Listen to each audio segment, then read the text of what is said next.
Hey yo, what's up? Sarsyadong galunggong nga pala ang ating lulutuin. Pero bago yan, guwapitong kusinero, I'm back. Let's go!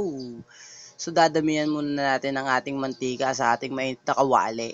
At ilagay na natin ang ating galunggong na minix-mix natin sa asin para malasa masyado ang ating galunggong.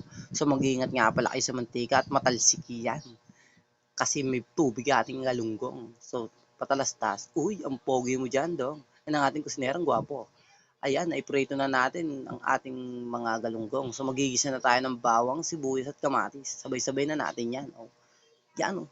Tayin muna natin maluto ang ating kamatis kasi masarap yun sa sabaw pagka lutong-luto ang ating kamatis. Kulo na, lagyan natin ng tubig. Pagkalagay natin ng tubig na yan, depende sa inyo kung gaano gusto nyo karami. Pakukuluin natin muna ulit yan para lutong-luto lagi. Yan, lagay na natin itong binati na itlog. Kaninang-kanina pa kasi ito. Nilagyan ko yun ng magic sarap, pampalasa nga pala. Tipladong malupet. Yan. Paglagay mo na yan, mikus-mikusin mo lang, kunin mo yung sandok.